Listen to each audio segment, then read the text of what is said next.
What's up guys, my name is Joe and we are back with another episode of British Guy Reacts, and today we're reacting to 4 ways British and American people are very different. From the Lost in the Pond channel, we've reacted to this channel quite a lot, but we're here again. One of you guys did ask for this down in the comment section, 1113, so thank you for the recommendation. That's what we're checking out today. I am going to be back to responding to comments and replying to comments. I've been on vacation, but I'm back now, so I'm going to be responding to you guys again. So let me know down in the comments what you want to see in the future. Give the video a like, subscribe, all that good stuff. Let's jump straight in. Let's go. But in America, or at least in the Midwest, my attempts at toilet humour have often been met with TMI, I love a bit of Lawrence. which to my chagrin does not mean tickle me insane, but too much information. Dry humour sometimes. Hello, I'm Lawrence, and I'm on a quest to uncover all of the memos that Britain and America lost in the pond, and one of those memos pertains to people. What could be more important to the foundation of a country than its people, except maybe tectonics? And one thing I can say about British people is we don't generalise, and that's why I'm doing a video called Ways British... So I mean about dry humour. One thing I can say about British people, we don't generalise. Nice generalization. American people are very different. Believe you me, everything you hear in this video is absolutely true, except this sentence. Because in truth, it's impossible to get this video right. Both countries are made up of millions of people. No one person is the same, so some of the generalizations I'm about to make about Americans could be true of some British people, and vice versa. It's just that on the whole, pound for pound or dollar for dollar, there are certain things that separate British people from Americans. Let's find out what they are. Having lived in both countries now for at least 100 years, I'm here to tell you what those things are. Here are... My guess is going into this would be Americans are friendlier, like more open to getting to know new people. That's number one. What else would I say? Different humour. Much different humour. But I'm not sure what else could be there. Let's find out. Are 4 ways that British and American people are very, very different. Ancestry. Funnily enough, the first entry on this list doesn't require any generalizations because it's backed by hard, cold science. And by science, I mean the census. Both countries have them. And from this data, we can determine the cultural backgrounds that make up the people of Britain and America. Let's take a look at each country's top 5 ancestral groups, starting with Britain. Actually, in this case, the entire UK. 37% of us are Anglo-Saxon, which accounts for how I'm 1,500 years old. 22% of people living in the UK are of Irish descent, and this is not just the people living in Northern Ireland. Irish immigrants have been coming to Britain for hundreds of years, and if they hadn't, we wouldn't have had John, Paul and George, and the Beatles might have been named Ringo. A fifth of people living in Britain claim Western European ancestry. 9%, and I believe this minutely includes yours truly, come from a Scandinavian background, which is definitely why I'm so good at assembling IKEA furniture. 4% of people in Britain trace their ancestry to Pakistan and India. In America, the numbers are quite different, but there are... Just before we get to the Americans, I need to do one of these tests, because I don't actually know what my ancestry is. I've never done one of those tests, and people don't really ask you about it much in England, because normally you'll know like a family member who is from a different country. Like my grandma is Irish, so my dad is like part Irish. Also, that makes me like part Irish, right? But apart from that, I don't really know. Maybe I need to do one of these tests. Maybe I could do it as a YouTube video. We find out, where is British Guy really from? Is British Guy really British? Maybe it'll just undo my whole channel. There are some surprises along the way. Did you know that in the United States of America, the largest ancestral group... Ancestral? I just said ancestral, which is thankfully not a word, but you can quite imagine what it would mean. In the United States, the largest ancestral group is German. Apparently, 13.6% of Americans self-report German ancestry. And if you think that that dates back to either of the world wars, that's not entirely accurate. That's what I was going to say. Surely that's World War II related. The majority of German Americans came here in the 19th century. So if you encounter any Americans with German sensibilities or facial structure, whatever that means, then that's why. And there's a good chance you'll encounter a German American in one of the cold states like Minnesota, Wisconsin, or the Dakotas. The second largest ancestral group in the United States are African Americans, who comprise about 12.5% of the overall population. And conversely to the German ancestry groups, the highest concentration of African Americans is in the South. And historically, of course, this is largely tied to the fact that many African Americans in the South are descendants of slaves that were kept and later freed from plantations there. And here's a demographic that sets America apart from Britain. It's largely governed by geography, and that's Mexican Americans. 11% of Americans self-reported Mexican ancestry, which might account for why I read the other day that Cinco de Mayo is more widely celebrated in the United States than it is in Mexico. Mind you, you might be able to say something similar about St. Patrick's Day. Every March, without fail, Americans turn green. Not literally, unless they've had too much alcohol that night. Don't you turn the, is it Boston? Don't they make the Boston River go green? That's crazy. It's like in England, we go crazy for St. Patrick's Day, but we don't really do much for St. George's Day, which is our own day. Some people do, but it's nowhere near as big as St. Patrick's Day. I think St. Patrick's Day is just a good excuse to get drunk in it.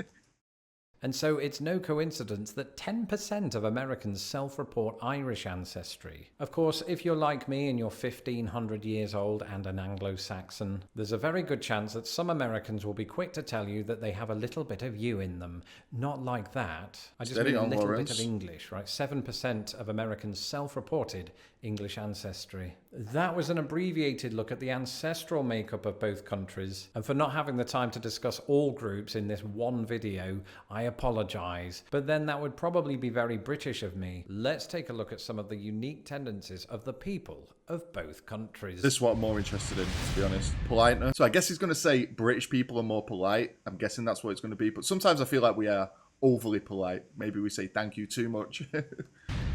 I don't know. Maybe Americans are more polite. That really sets people apart. It's how polite they are and how fun they are at parties. And don't worry, I'm not about to extol the virtues of the famed British politeness while asserting that Americans are rude, because that's not my experience. Oh. There are rude people in both countries, but that rudeness usually manifests in a very similar way and wouldn't make for a very entertaining video. Actually, it might. Can we put it on the list? The truth is, people in both countries know how to be polite when they want to. The difference here is the manner in which they do it. In my experience, British people will go to greater lengths to let you know that they're listening. What do I mean by this? Well, you're talking to me. Not literally, you're watching a video, but let's say you are talking to me. I am talking to you a bit, very Lawrence. Important information right now, and so in between every single word, I'm going to go, yes, yes, yes, yeah, oh, yeah, definitely, yeah. I'll stop now.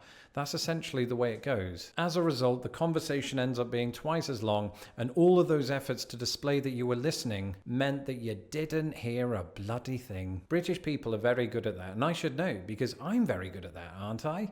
Right? We're also good at adding on tag questions. That's when we make a statement, but in order to not appear confrontational, we add on a little question at the end. So, for example, Marmite is brilliant, isn't it? Americans would never do that. They'd simply state Marmite is awesome. That's never going to happen. I remember when I visited home last year and we were in a restaurant and the staff apologized profusely to my wife because I can't remember why, but I remember it not being warranted in the least. The point is, British politeness is often governed by the need to save face. That's not a reference to the A-team. Don't get me wrong, it's also about being friendly, but in America, I think that's all it's about. I think it's just drilled into us in England, like from a young age, to be polite. But like you said, there are obviously rude people still. Some people are polite.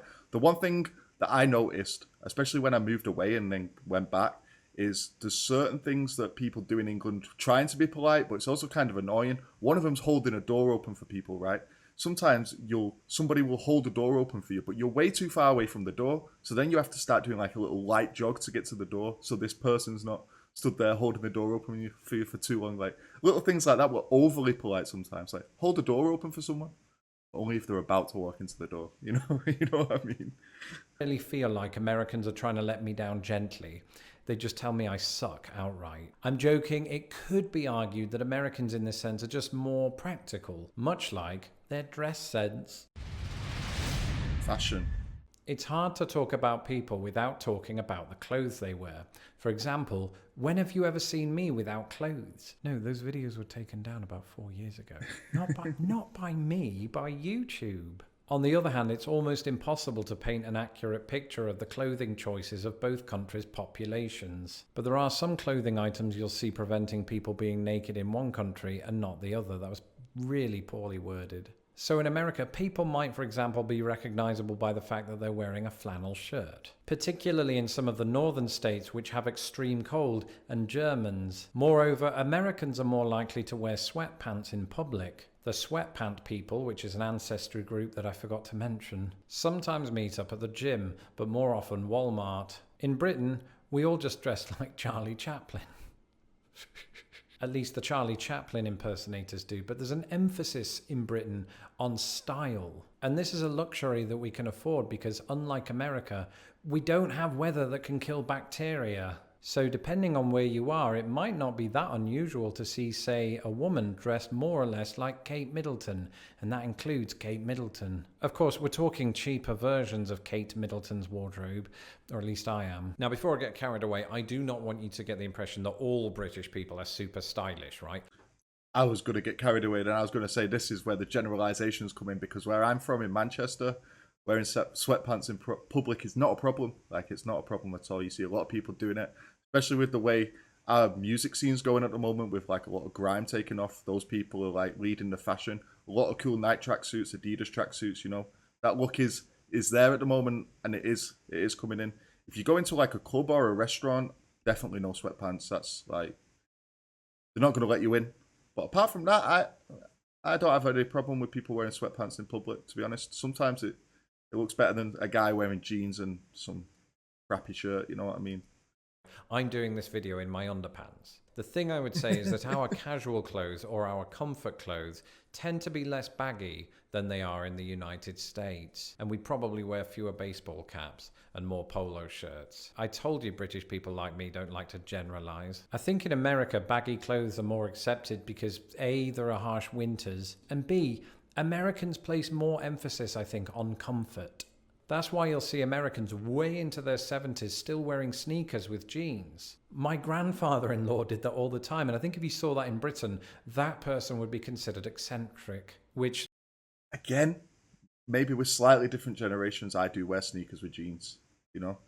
Sometimes I'll put on like Vans or Converse, but sneakers with jeans, not a problem. Go for it. Go crazy. Since we're talking about Britain, 50% Nice of the population is eccentric. And if you thought that observation was funny, then you're very easily amused. Okay, humour.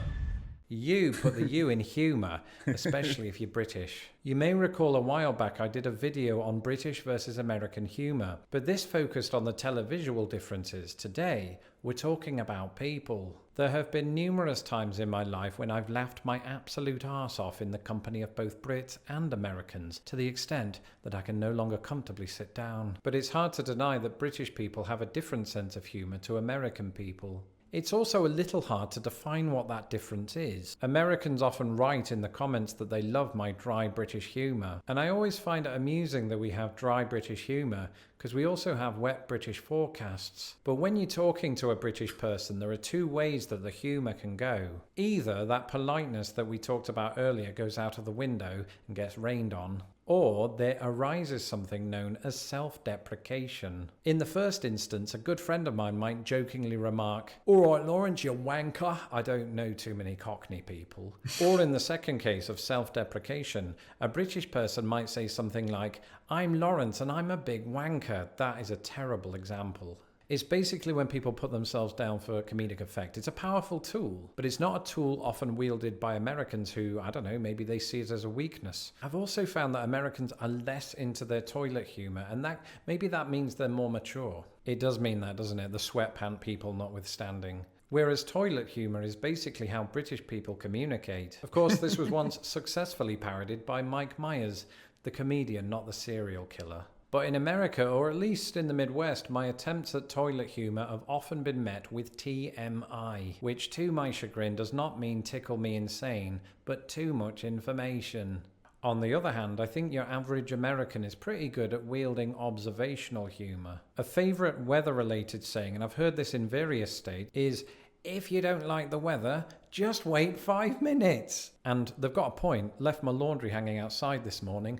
Tornado took it away. That's it for this episode. Let me know in the comments below if you've observed some of these characteristics of British and American people. And if you want to hear/read more from this British person, then why not follow... Okay, guys, we're going to leave it there. Just to finish on what you said about the humour. it is kind of hard to define, right? But I think it's something that everyone kind of agrees on. The humor is different, especially with TV shows. So I do want to check out that video, actually. One thing that I really dislike about a lot of American like comedy shows is the laughing tracks in the background. I hate laughing tracks. I don't see why they're needed. And surely they just annoy everyone. Why do you have laughing tracks? That's just one thing I had to get off my chest. If you guys did enjoy the video though, please do like the video, subscribe to the channel, comment down below what you thought of these generalizations about how we're different. Do you agree with them? Do you disagree with them? Have you had anything yourself that you'd like to add into the mix? Let me know down below and give me some recommendations for future videos. We're going to leave it there. See you for the next one. Take it easy. Peace.